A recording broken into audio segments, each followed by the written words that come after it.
Medical কলেজে যুবতীর মৃতদেহ উদ্ধারের ঘটনাকে কেন্দ্র করে কিন্তু তীব্র চাঞ্চল্যের সৃষ্টি হয়েছে।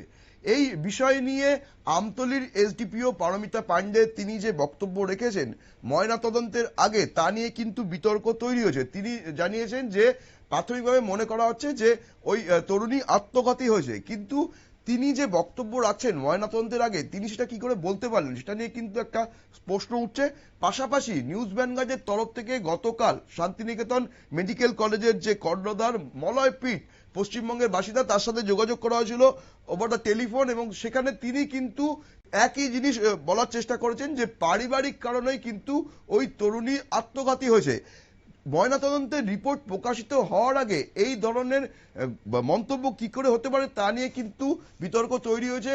একদিকে এসডিপিও, আমতলীর এসডিপিও, তিনি এই ধরনের মন্তব্য করছেন, অন্যদিকে যে মেডিকেল কলেজে ওই তরুণীর মৃতদেহ উদ্ধার হয়েছে তিনিও কিন্তু প্রায় একই সুরে কথা বলছেন। এই বিষয়টা কিন্তু একটা বিতর্ক তৈরি হয়েছে। আমরা শুনে নেব এই বিষয় নিয়ে ঠিক কি বলেছিলেন, যে বক্তব্যের জন্য কিন্তু বিতর্ক তৈরি হয়েছে। আমরা শুনে নেব আমতলীর এসডিপিও পারমিতা পাণ্ডের সেই বিতর্কিত বক্তব্য। আমরা প্রাথমিক তদন্ত করা হয়েছে। তো এখন পর্যন্ত প্রাথমিক তদন্তে যেটা আমাদের কাছে পুলিশের কাছে যেটা এখন পর্যন্ত বোঝা গেছে প্রাথমিকভাবে, এটা একটা সুইসাইডাল কেস হতে পারে। কারণ যে রুমটা, যে রুমের বডিটা ফুরন্ত অবস্থায় ছিল, সেই রুমের দরজাটা ভেতর দিক থেকে লাগানো ছিল। তো সেই দরজাটাকে হোস্টেলের কিছু স্টুডেন্টস, গার্ডস, স্টাফ, ওরা মিলে দরজাটাকে বাইরের থেকে খোলা হয়েছে। বাইরের থেকে খুলে যখন ওরা দেখেছে যে স্টাফ, যে মহিলাটা, উনি ফাঁসিতে ঝুলন্ত অবস্থায় আছে। অ্যাকর্ডিংলি আমরা আর জানতে পেরেছি যে ওনার কালকে রাত্রে মহিলাটার একটা ফ্রেন্ড ছিল, ফ্রেন্ডের সাথে একটু ঘটনা, ফাঁসিতে ঝোলার আগে ওনার সাথে একটু ঝগড়াঝাটি হয়েছিল, সেটাও আমরা খতিয়ে দেখছি। এবং যে একজন আমরা ডিটেইনও করেছি ইন্টারোগেশন করার জন্য, যদি কিছু পাওয়া যায়। আমরা শুনলাম পারমিতা পাণ্ডে সেই বিতর্কিত বক্তব্য। এই বিতর্কিত বক্তব্য কেন্দ্র করে কিন্তু গোটা রাজ্য জুড়ে শোরগোল তৈরি হয়েছে। আরজি করের যে ঘটনা ঘটেছিল তার সঙ্গেও কিন্তু তুলনা টেনে আনছেন বহু মানুষ। যে বক্তব্যকে কেন্দ্র করে আমরা শুনে নেব আবার সেই বক্তব্য। এই বক্তব্য কিন্তু গোটা রাজ্য জুড়ে একটা বিতর্ক তৈরি করেছে। আরজি করের সাথেও কিন্তু তুলনা টানা হচ্ছে শান্তিনিকেতন মেডিকেল কলেজের এই ঘটনা। আমরা শুনে নেব তিনি ঠিক কি বলেছিলেন। আমরা প্রাথমিক তদন্ত করা হয়েছে। তো এখন পর্যন্ত প্রাথমিক তদন্তে যেটা আমাদের কাছে পুলিশের কাছে যেটা এখন পর্যন্ত বোঝা গেছে প্রাথমিকভাবে, এটা একটা সুইসাইডাল কেস হতে পারে। কারণ যে রুমটা, যে রুমের বডিটা ফুরন্ত অবস্থায় ছিল, সেই রুমের দরজাটা ভেতর দিক থেকে লাগানো ছিল। তো সেই দরজাটাকে হোস্টেলের কিছু স্টুডেন্টস, গার্ডস, স্টাফ, ওরা মিলে দরজাটাকে বাইরের থেকে খোলা হয়েছে। বাইরের থেকে খুলে যখন ওরা দেখেছে যে স্টাফ, যে মহিলাটা, উনি ফাঁসিতে ঝুলন্ত অবস্থায় আছে। অ্যাকর্ডিংলি আমরা আর জানতে পেরেছি যে ওনার কালকে রাত্রে মহিলাটার একটা ফ্রেন্ড ছিল, ফ্রেন্ডের সাথে একটু ঘটনা, ফাঁসিতে ঝোলার আগে ওনার সাথে একটু ঝগড়াঝাটি হয়েছিল, সেটাও আমরা খতিয়ে দেখছি। এবং যে একজন আমরা ডিটেইনও করেছি ইন্টারোগেশন করার জন্য, যদি কিছু পাওয়া যায়। আমরা শুনে নিলাম তার বক্তব্য। তিনি কিভাবে, তিনি যে বলছেন যে প্রাথমিকভাবে মনে হচ্ছে সুইসাইড করা, তিনি কিভাবে এতটা শিওর হতে পারলেন ময়নাতদন্তের আগে? একজন দায়িত্বপূর্ণ পুলিশ আধিকারিক হয়ে এই ধরনের বিতর্কিত মন্তব্য করা কি তার আদৌ সাজে, তাই নিয়ে কিন্তু প্রশ্ন উঠছে। এবং মানুষ কিন্তু আরজি করে যেভাবে ধামাচাপা দেওয়ার চেষ্টা হচ্ছিল পূর্বতন তৃণমূল সরকারের আমলে, এখানেও সেই ধরনের ঘটনা ঘটছে বলেও কিন্তু অভিযোগ তুলছে। গোটা রাজ্য জুড়ে কিন্তু এই নিয়ে একটা বিতর্ক তৈরি হয়েছে। আমরা এই বিষয় নিয়ে জেনে নেব রাজ্যের প্রাক্তন পুলিশ আধিকারিক নন্দন সরকারের কাছ থেকে। নন্দন বাবু, আপনাকে নিউজ ভ্যানগার্ডের পর্দায় স্বাগত জানাই। ধন্যবাদ। নন্দন বাবু, এই যে ঘটনা ঘটেছে শান্তিনিকেতন মেডিকেল কলেজে, আমতলীর এসডিপিও পারমিতা পাণ্ডে তিনি যে বক্তব্য রাখছেন ময়নাতদন্তের আগে, ঠিক তারই একই সুরে কথা বলতে শোনা যাচ্ছে শান্তিনিকেতন মেডিকেল কলেজের মালিক মলয় পিটকে। তাই তিনিও কিন্তু বলেছেন যে পারিবারিক কারণেই এই ধরনের ঘটনা ঘটেছে। ময়নাতদন্তের আগে একই সুরে যে কলেজে ঘটনাটা ঘটেছে তার মালিক এবং পুলিশ আধিকারিক একই সুরে কথা বলছেন, এটাকে কি বলবেন? এই ধরনের ঘটনা কি কাম্য? ধন্যবাদ আপনাকে আমাকে এই অনুষ্ঠানে সংযুক্ত করার জন্য। তবে আমি যেটা বলছি যে এইরকম ধরনের সেন্সিটিভ কেসের তদন্তে এই প্রাথমিক পর্যায়ে যা পাওয়া গেছে বা যে ধারণাগুলো, সেটা জনসমক্ষে প্রকাশ করা ঠিক নয়। কারণ এটা সুপ্রিম কোর্টেরও বিভিন্ন ধরনের ল্যান্ডমার্ক জাজমেন্ট আছে যেখানে বলা হয়েছে যে এইরকম ধরনের সেন্সিটিভ কেসগুলোতে যাতে কোনো অবস্থাতেই এমন কিছু বলা উচিত নয় যেটা জনসাধারণের মধ্যে একটা বিরূপ প্রতিক্রিয়া সৃষ্টি করতে পারে।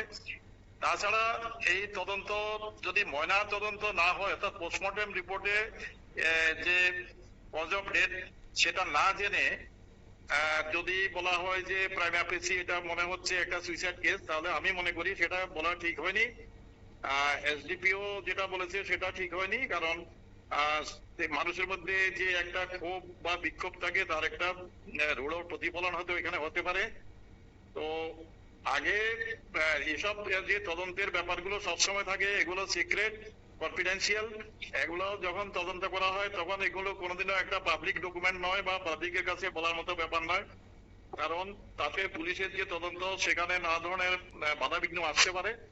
তো ময়না তদন্ততে অন্তত এটা জানা যায় যে অ্যাপ্রক্সিমেট কজ অফ ডেথ কি কারণে মৃত্যুটা হয়েছে সেটা জানা যেতে পারে, এবং একই সঙ্গে কোনো এক্সটার্নাল ভায়োলেন্স আছে কিনা বা কোনো ধরনের সেক্সুয়াল হ্যারাসমেন্ট সেক্সুয়াল ভায়োলেন্স আছে কিনা সেগুলো জানা যায় ওই পোস্টমর্টম রিপোর্টে, বা যদি শ্বাসরুদ্ধ করে মারা হয় সেগুলো সবকিছুই পোস্টমর্টম রিপোর্টে চলে আসে। এখন দ্বিতীয় যে প্রশ্নটা হলো যে পোস্টমর্টম রিপোর্টে তো কজ অফ ডেথটা জানলাম, কিন্তু পারিপার্শ্বিক যে এভিডেন্স আছে, অর্থাৎ কি কারণে যদি সুইসাইড কেস হয় তাহলে কি কারণে সুইসাইড করলো, বা যদি হোমিসাইড কেস হয় তাহলে কারা কারা করলো হোমিসাইড।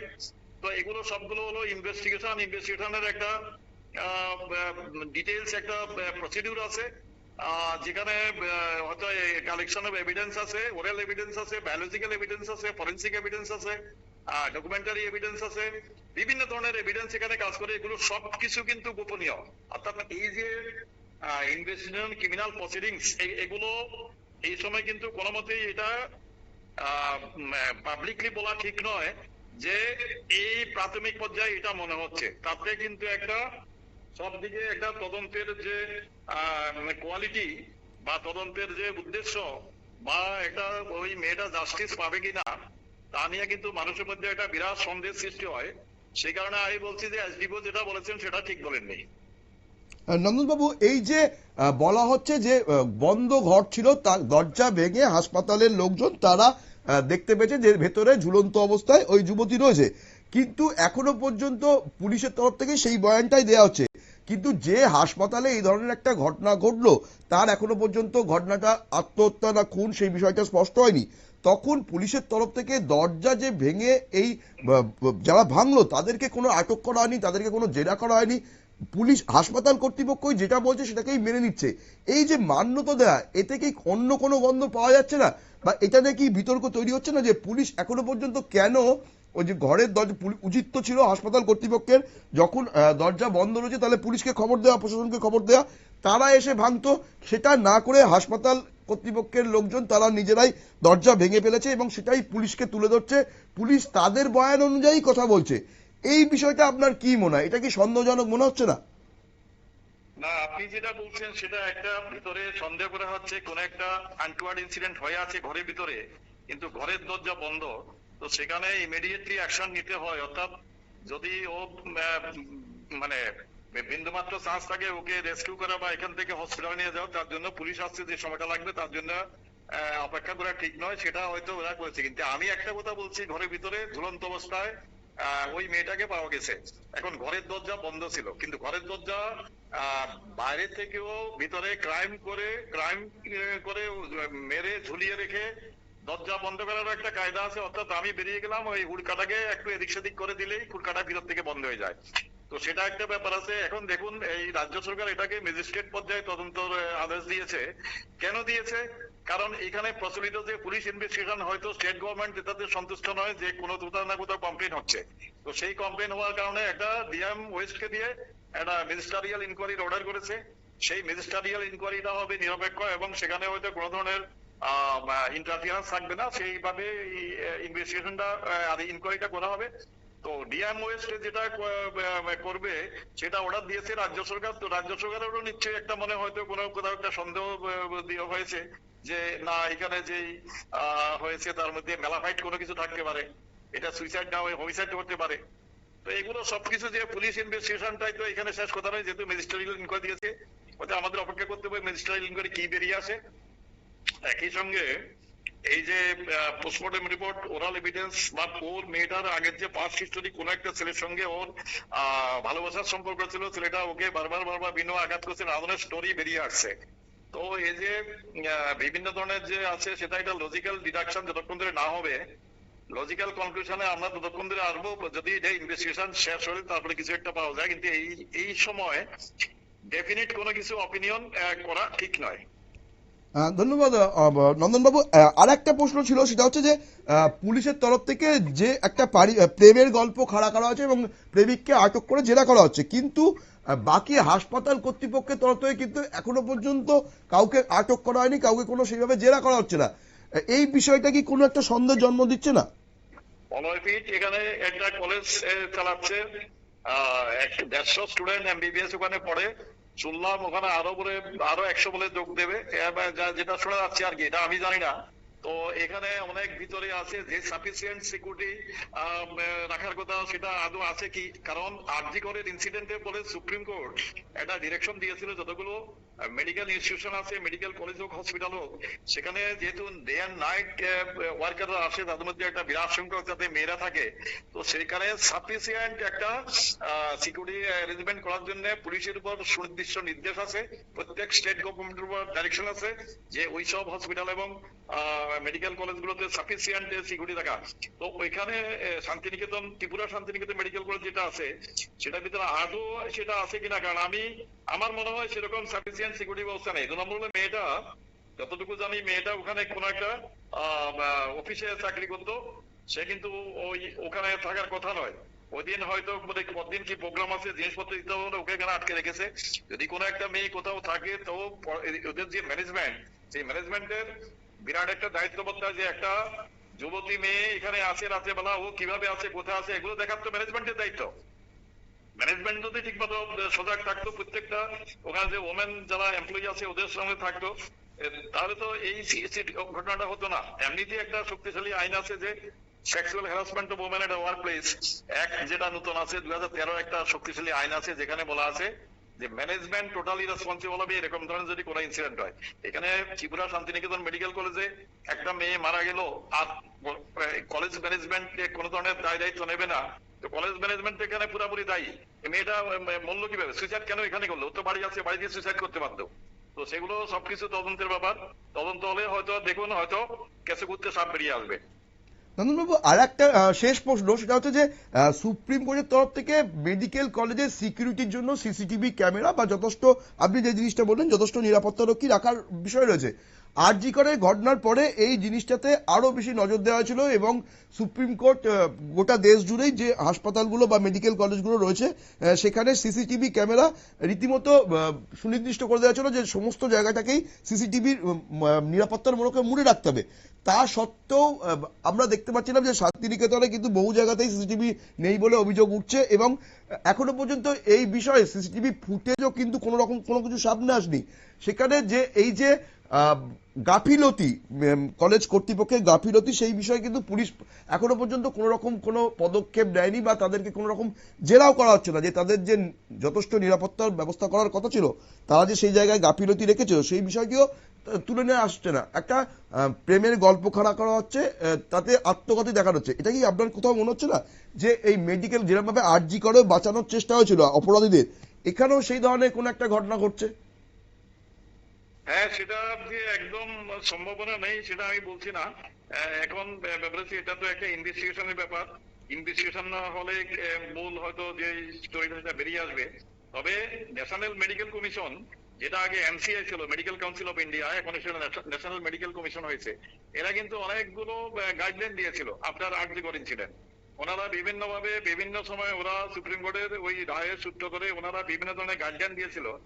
সেই গাইডলাইনে অনেকগুলো ব্যাপার আছে, সেগুলো এইসব যে কলেজগুলো হয়েছে, যেগুলো চট করে কলেজ হয়ে গেছে ওখানে, তারপরে কলেজ হয়েছে, নিজস্ব ইনফ্রাস্ট্রাকচার নেই, বিভিন্ন ধরনের যে ল কমপ্লায়েন্স, এটা এখানে আদৌ আছে কিনা, তো করে নানা ধরনের ব্যাপার এখানে কাজ করে। এটা তদন্ত করতে গেলে শুধু পুলিশের তদন্ত নয়, পুলিশ শুধু দেখবে ক্রিমিনাল সাইড, পুলিশ শুধু দেখবে ক্রিমিনাল অফেন্স কোনো হয়েছে কিনা বা কগনিজেবল কোনো অফেন্স হয়েছে কিনা সেটা দেখার দায়িত্ব পুলিশের, কিন্তু সামগ্রিকভাবে health and family welfare department এবং একই সঙ্গে ডাইরেক্টর অফ মেডিকেল এডুকেশন, এই যে এদের দিয়ে যে দায়িত্ব আছে এখানে টাইম টু টাইম ওখানে ইন্সপেকশন করা, ওখানে সাফিসিয়েন্ট ইনফ্রাস্ট্রাকচার আছে কিনা, বিভিন্ন ল কমপ্লায়েন্স বিশেষ করে এই যে মেয়ে কর্মচারীদের সুরক্ষা, মেয়ে যারা স্টুডেন্ট আছে বা আদার যারা আছে এদের সুরক্ষা কি কি ব্যবস্থা আছে। সুপ্রিম কোর্টের বিভিন্ন ধরনের ডাইরেকশন আছে, যে যেমন টয়লেট আলাদা থাকতে হবে মেয়েদের জন্য, নানা ধরনের ডাইরেকশন আছে, এগুলো লম্বা চড়া ডাইরেকশন আছে, সেগুলো আদৌ কমপ্লায়েন্স করা হয়েছে বলে আমি মনে করি না। অসংখ্য ধন্যবাদ নন্দনবাবু আমাদের সময় দেওয়ার জন্য। আমরা এই বিষয় নিয়ে আপনার সাথে আবার কথা বলবো। অসংখ্য ধন্যবাদ। ধন্যবাদ। আমরা কথা বলেছিলাম রাজ্যের বিশেষ প্রাক্তন পুলিশ আধিকারিক নন্দন সরকারের সাথে। তিনিও কিন্তু কিছু বিষয় নিয়ে প্রশ্ন করলেন। এই প্রশ্ন কিন্তু গোটা রাজ্যের মানুষের। মুখ্যমন্ত্রী আশা করা যায় মুখ্যমন্ত্রী ডক্টর মানিক সাহা এই পুরো বিষয়টি নজর রাখবেন এবং আসল সত্য রাজ্যের মানুষের সামনে তুলে ধরবেন। সংবাদ এখন এ পর্যন্তই। পরবর্তী সমস্ত খবরের আপডেট পেতে নজর রাখুন একমাত্র নিউজ ভ্যানগার্ডের পর্দায়। নমস্কার।